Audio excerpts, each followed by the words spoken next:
वैष्णवीचे नको ते चॅटिंग पकडले होते। तिच्या घरच्यांना सुद्धा याबद्दल माहीत होतं, म्हणून त्यांनी तिचा मोबाईल काढून घेतला। नवऱ्याने 4 कानाखाली मारल्या म्हणजे हॅरेसमेंट होत नाही। वैष्णवी हगवणे मृत्यू प्रकरणात कोर्टात केलेल्या या युक्तिवादामुळे सगळ्यात जास्त चर्चेत आलेलं नाव म्हणजे ॲडव्होकेट विपुल दुशिंग। सुरुवातीला वैष्णवीच्या माहेरच्यांनी हगवणे कुटुंबियांचे वकीलपत्र घेऊ नये अशी विनंती पुणे बार असोसिएशनला पत्र लिहून केली होती, पण ॲडव्होकेट दुशिंग यांनी हगवणे कुटुंबियांची बाजू कोर्टात मांडली। त्यांनी केलेल्या युक्तिवादामुळे त्यांच्यावर वैष्णवीचं चरित्रहनन केल्याचे आरोप सुद्धा झालेत। त्यात राष्ट्रवादी शरद पवार गटाच्या नेत्या रोहिणी खडसे यांनी हगवणे कुटुंबाचा संदर्भ देत तो ज्या वकिलांच्या 4 काचा लावलेत त्याचा मी सत्कार करणार अशी पोस्ट केली आहे। त्यानंतर या पोस्टमुळे दिलगीर सुद्धा व्यक्त केली, पण या सगळ्यात विपुल सिंग हे नाव चर्चेत आलंय। विपुल दोसिंग आहेत तरी कोण, त्यांचा इतिहास काय, ते DK राव ते सैफ अली खान कुठल्या हाय प्रोफाईल केसेसमध्ये त्यांचं नाव येतंय पाहूया आजच्या माहितीतून। तर नमस्कार मित्रांनो, मी रीमा माझ्या या यूट्यूब चॅनलवर तुमचं खूप खूप मनापासून स्वागत करते। तर मित्रांनो, सगळ्यात आधी बघूया हगवणे कुटुंबियांच्या बचावात दुशिंग यांनी काय युक्तिवाद केलाय। तर वैष्णवीच्या मृत्यू प्रकरणात हगवणे कुटुंबातल्या 5ही जणांना बुधवारी शिवाजीनगर कोर्टात हजर करण्यात आलं। त्यावेळी आरोपींची पोलीस कोठडी वाढवायची गरज नाही असा युक्तिवाद ॲडव्होकेट दुशिंग यांनी केला। सोबतच वैष्णवी नको त्या व्यक्तीशी चॅट करायची, आम्ही ते पकडलं आणि त्या व्यक्तीने त्रास दिला असेल म्हणून तिने स्वतःला संपवण्याचा प्रयत्न केला असावा असा मोबाईल चॅट व्हायरल झाला असल्याने चॅट लपवल्याच्या दाव्यामध्ये तथ्य नाही। तिने स्वतःला संपवण्याचं मुख्य कारण वेगळंच आहे, पण पोलीस ते शोधत नाहीये। एखाद्या नवऱ्यानं 4 कानाखाली मारल्या म्हणजे ती हॅरेसमेंट होत नाही, त्याच्या दाव्यांची चर्चा झाली। साहजिकच या सगळ्यानंतर विपुल दुशिंग यांचा इतिहास चर्चेत आला। दुशिंग हे मूळचे पुण्याचे विमलाबाई गरवारे प्रशालेचे विद्यार्थी आणि पुण्याच्याच ILS कॉलेजमध्ये लॉची पदवी घेतलेले। 2007 मध्ये त्यांना वकिलीची सनद मिळाली। ज्येष्ठ वकील ND पाटील यांच्याकडे ज्युनियरशिप केल्यानंतर त्यांनी स्वतःची प्रॅक्टिस सुरू केली। पुणे कोर्टातल्या काही वकिलांनी दिलेल्या माहितीनुसार दुशिंग यांनी आपली पहिली सेपरेट केस फी न घेता एका आरोपीच्या बाजूनी लढवलेली होती।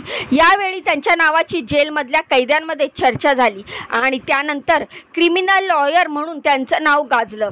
सध्या त्यांच्या अंडर जवळपास 60 ज्युनियर वकील काम करतात।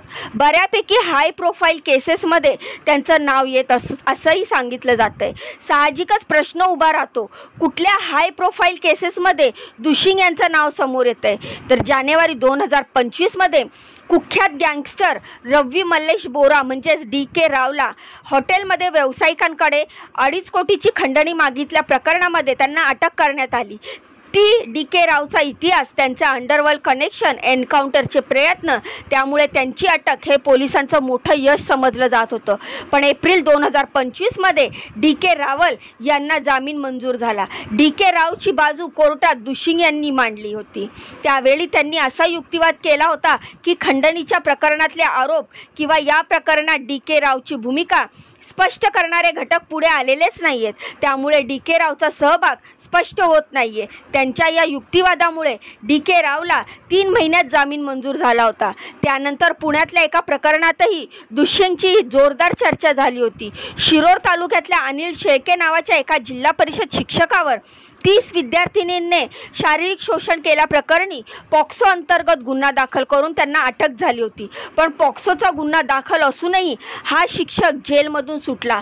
याचं कारण ठरलं युक्तिवाद। आरोपीचे वकील म्हणून काम पाहणारे दुशिंग यांनी कायद्यामधल्या तरतुदींवर बोट ठेवलं होतं।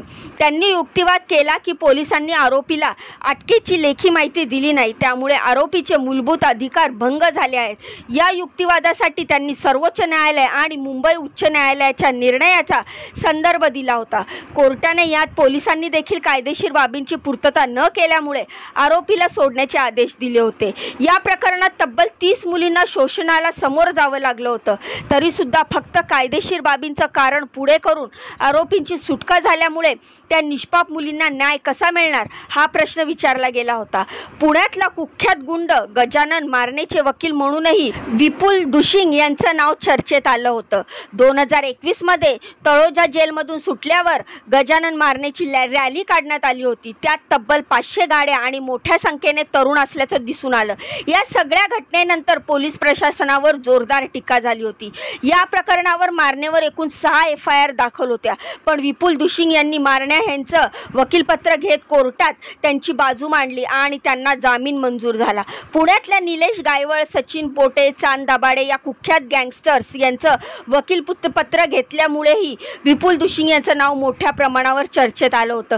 एवढंच नाही तर बॉलिवूड अभिनेता सैफ अली खान यांच्यावर हल्ला केल्याच्या प्रकरणात अटकेत असलेल्या आरोपी शरीफुल इस्लाम शहजाद यानेही विपुल दुशिंग यांच्याच माध्यमातून कोर्टात जामिनासाठी अर्ज केला होता.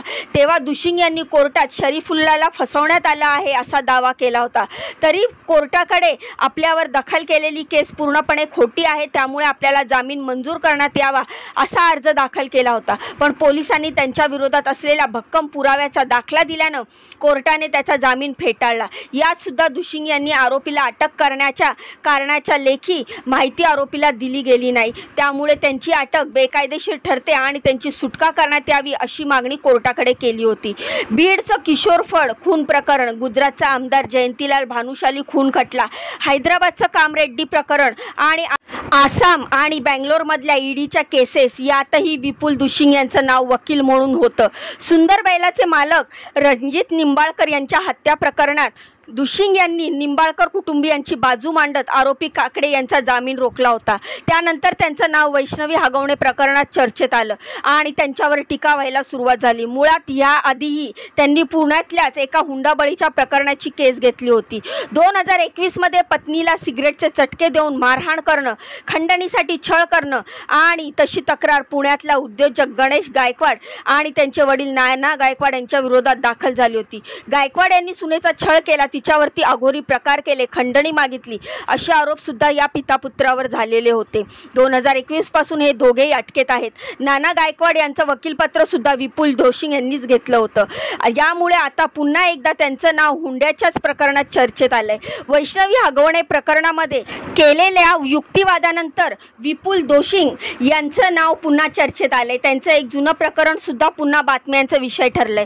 2022मध्ये पुण्यातल्या वडगाव मावळ न्यायालयात दुशिंग यांनी एका आरोपीचे वकील म्हणून काम पाहत होते.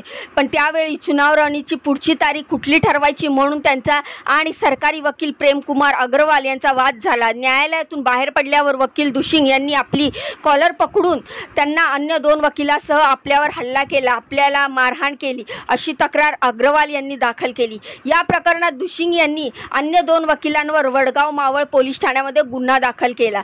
पण दुशिंग यांनी आपण कोणताही हल्ला केला नाही, हे सगळे आरोप चुकीचे आहेत असा युक्तिवाद कोर्टात दाखल केला आणि या प्रकरणात त्यांना अटकपूर्व जामीन मंजूर झालं. पण आता वैष्णवी हगवणे प्रकरणामध्ये केलेला युक्तिवाद, निलेश चव्हाण निर्दोष असल्याचा दावा आणि थेट वैष्णवीच्या मोबाईलमधल्या चॅटिंगबद्दल केलेले दावे यामुळे विपुल दुशिंग हे नाव पुन्हा एकदा चर्चेत आले. आता त्यांच्या म्हणण्यानुसार वैष्णवीच्या प्रकरणात खरंच दुसरा अँगल तपासला जाणार आहे का, की फक्त लक्ष वेधून घेण्याचा प्रकार ठरणार आहे, हे पाहणं सुद्धा महत्त्वाचं ठरणार आहे.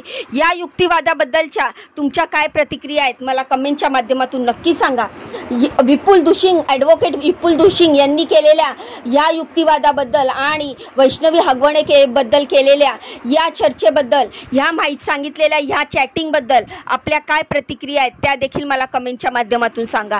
जाण्याआधी व्हिडिओला लाईक करा, चॅनलला सबस्क्राईब करा. तुमच्या या बहिणीला पुढे जाण्याचा एक चान्स नक्कीच द्या. चॅनलला सबस्क्राईब केल्यावर बाजूचं बेल आयकन नक्कीच दाबा, जेणेकरून मी माझ्या चॅनलवर जे महत्त्वपूर्ण माहिती असलेले व्हिडिओ टाकत असते, अपडेट टाकत असते, त्याची माहिती तुम्हाला मिळेल आणि एकही अपडेट तुमच्याकडनं मिस होणार नाही. तर जाण्याआधी व्हिडिओला लाईक करा, चॅनलला सबस्क्राईब करा. भेटूया पुढच्या माहितीमध्ये अशीच नवीन महत्त्वपूर्ण अपडेट घेऊन. तोपर्यंत स्वतःची काळजी घ्या. बाय आणि नमस्कार.